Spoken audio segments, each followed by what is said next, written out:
Hola, somos Camila Maer, Elena Herry y Maxi Eisner, y hoy les venimos a contar un poco sobre la solubilidad.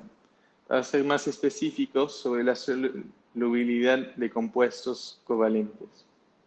Lo que debemos saber es que lo similar disuelve a lo similar.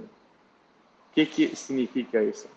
Eso quiere decir que los compuestos no polares o muy poco polares se disuelven mejor en disolventes no polares, mientras que los compuestos polares se disuelven mejor en disolventes polares como el agua. Antes de empezar a explicar detalladamente qué es la polaridad, vamos a comenzar por contarles un poco sobre las uniones covalentes. La unión covalente es un intercambio de pares de electrones entre átomos, también conocidos como pares de enlace o pares compartidos.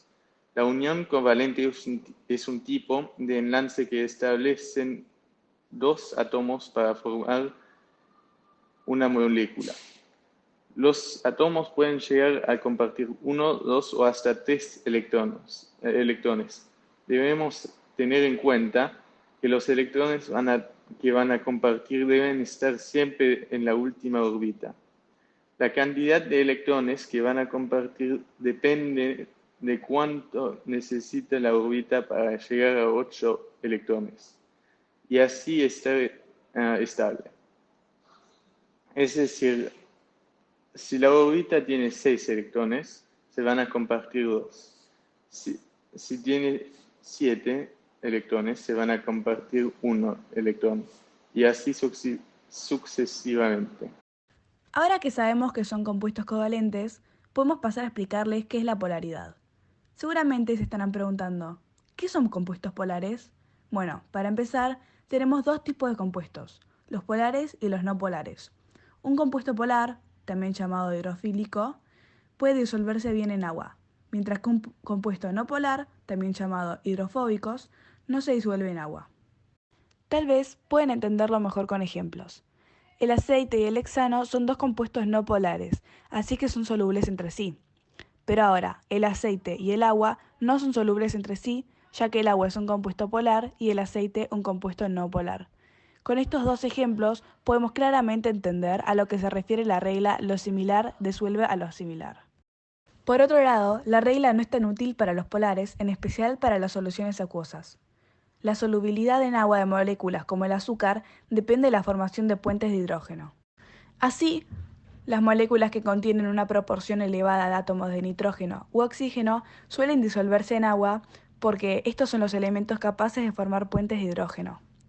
Algunos ejemplos son el metanol, que es alcohol metílico, y la metilamina. Cada átomo de nitrógeno u oxígeno de una molécula puede llevar consigo, al entrar en solución, alrededor de 4 átomos de carbono unidos. Los compuestos que tienen 3 átomos de carbono o menos son miscibles por completo en el agua. Con 4 átomos de carbono es solo parcialmente soluble, como por ejemplo el alcohol butílico, y con 12 átomos de carbono es prácticamente insoluble, como por ejemplo el alcohol laurílico. Algunas moléculas muy complejas son solubles en agua si contienen varios grupos de oxidrilo. Un ejemplo es la glucosa, que es muy soluble en agua porque tiene 6 grupos de oxidrilo capaces de formar puentes de hidrógeno en el agua. También hay que tener en cuenta que los puentes son intermoleculares.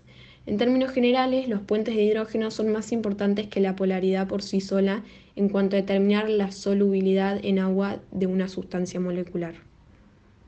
Para terminar, les venimos a compartir una actividad.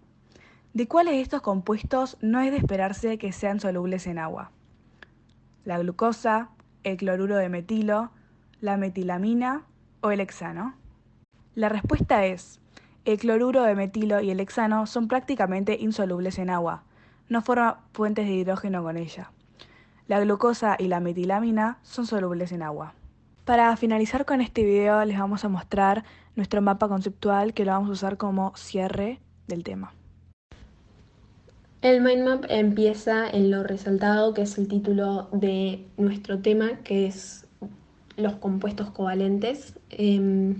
Después está lo de las uniones covalentes, que son los intercambios de electrones, y para abajo está lo de lo similar disuelve lo similar, lo polar con lo polar, lo no polar con lo no polar, y que lo no polar no se disuelve en agua y lo polar sí.